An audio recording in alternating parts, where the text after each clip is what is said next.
Hi, this is the Open-Eyed, and I'm here at SMX Convention Center Pasay City for Cosplay Matsuri 2022. And this is the second part of my short interviews inside of the event. To give you a context, in the past few months, there's some issues circling around the community about misconceptions on cosplaying, which this post about the issue is missing or deleted. So I asked some of your uprising and popular cosplayers on they are not a real cosplayer if you're not experienced or encountered of. So let's hear about some of their answers. Hi, I'm Yoon Mago. I'm a multimedia artist that's based in the US, but I'm Filipino. You're a not real cosplayer if you haven't experienced or encountered blank. Wig headaches and contacts and wig headaches. Tell me a story that one time you had that problem. Okay, so one time I was in Fan Expo in Canada and I was carrying a very big sword and I was cosplaying as A2. Really wig headache, especially with such a long wig and with a lot of really long hair. It's really hard for me to braid it into a very tiny wig. So I think I started getting a wig headache throughout the day, and I ended up being very out of it throughout the con. So I think my advice to kind of stay away from that is choose a comfortable wig, choose a comfortable hairstyle, and then also bring lots of ibuprofen or Advil so that you can get painkillers throughout the day. I'm here with Zach and Roxanne Ko. Hello. You're not a real cosplayer if you're not experienced or encountered blank. You're not a real cosplayer if you haven't put on a costume. Because cosplay, the meaning is costume plus play. So if you haven't really put on a costume, I don't think it's possible. There's no gatekeeping. Cosplay is freedom. For me, you're not a cosplayer when you haven't encountered random people asking to take photos with you. So have you encountered that you're mistaken some sort of a character when you're not the character? Definitely, yes. Always. Tell me about a story about that. One time. Maybe because of the similar designs.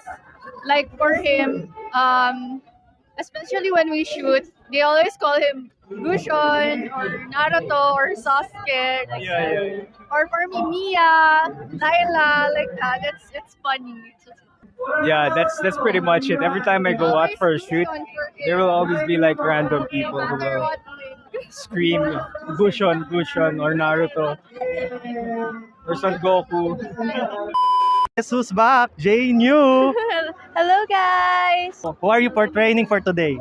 I am portraying as the I really hate this girl but I'm cosplaying as her right now. It's Makima. You're not a real cosplayer if you're not encountered or experienced blank.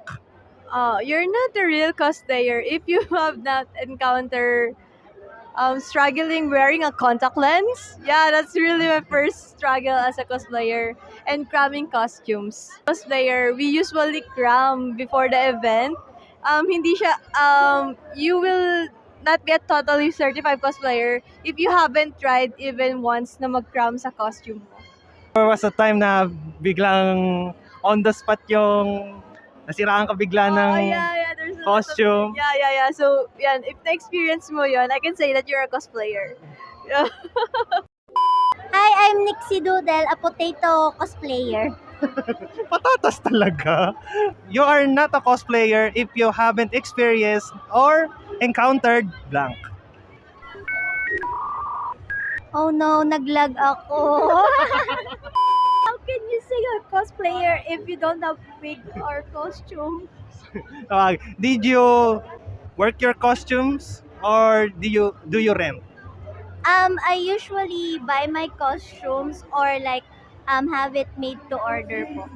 Ano yung pinakauna mong naging ginawa mo muna? Pinakaunang ginawa mong cosplay outfit? I'm actually trying to do recently Jill Valentine po from Resident Evil 3, the classic costume. Yung rent naman. Rent, I haven't tried renting po. If I want a character, I want it mine. And it will be difficult for me if I rent and then I have to let go of it. You here. You are not a real cosplayer if you haven't experienced or encountered blank. having passion. Kasi ito palagi ko naririnig kasi majority of cosplay. So ito so now you guys know, 10 years na ako nagko-cosplay. So I've encountered like a lot of people, kung anong klaseng yung community before and now. And nalulungkot ako kasi parang puro numbers na lang ngayon. Pag hindi ganun kagaming likes, ay, di ka pwede maging cosplayer.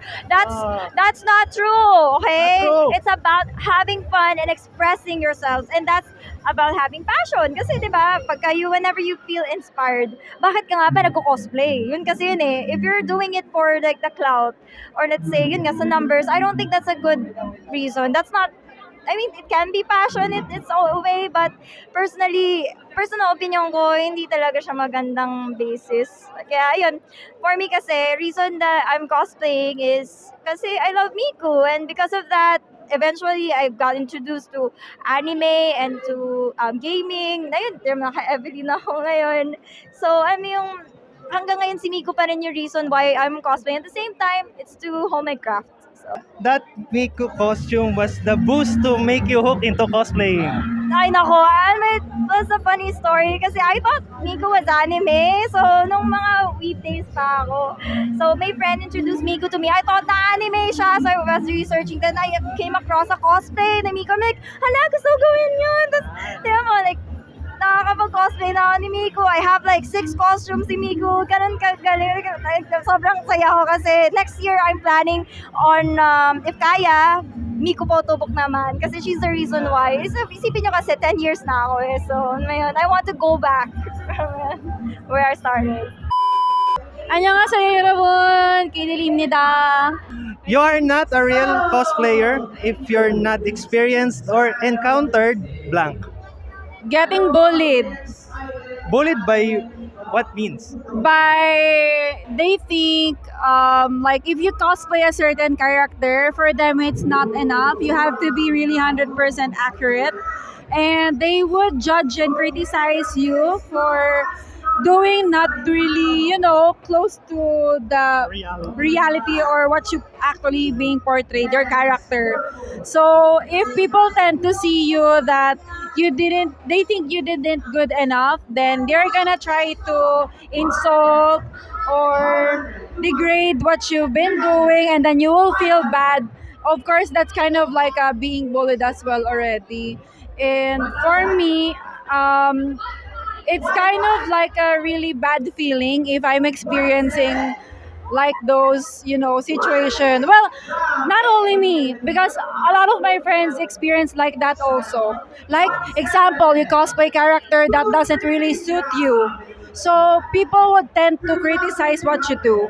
So do you have a experience on that particular incident? Of course!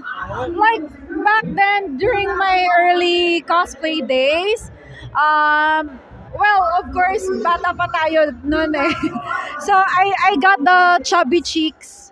Like, super chubby cheeks. Kasi parang siopaw. And then, they would usually say me na, you don't fit on that character, but mo kinosplay yan.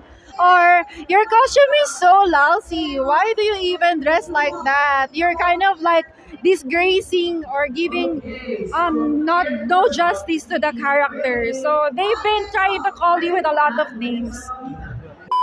Miss on my side. Hi, everyone. You are not a cosplayer if you're not experienced or encountered blank. Ramen. If you haven't experienced ramen before the con, you're not a cosplayer. So tell me a story about one time you've been crammed about your... This is too many. For example, the costume. I had a shoot for Nike, and I did Annie's. I went somewhere and then I went home at 12. So like I have a shoot in the morning. I had to rush everything. I almost cried as the pressure of sewing or fixing things. It was taking over all over me. So yeah, but that's one thing. I have a lot. It's too much. Any advice for those who are do cos trials right now, so they can continue their passion? Alright, in general, you do cosplay for you. Don't do it for the likes. Don't do it for attention. That's basically I'm still here because I cosplay for me and for the fun. I've been cosplaying for almost 12 years. Yeah, 12 years. And I've been doing it just for the passion. This is another bonus that I'm already having the name of Pomponmi and still crafting my own stuff. And I'm just happy. As I have no pressure on myself. I don't care if no people or someone will buy my merch as long as I'm happy and doing my stuff. I'm yeah, and keep on improving your makeup. There's no problem having your own closet cosplay. Learning how to do your stuff. It's the part of your journey. Yeah, everyone starts at zero. Yeah. Hey, I'm Leah Bear. You are not a real cosplayer if you're not encountered or experienced blank. If you haven't experienced a convention, I think. I mean, kasi for me, this is the culmination of being a cosplayer, being able to attend and meet people. You can still be a cosplayer, but it's not as complete unless you go to one and experience the crazy. It's fun crazy though.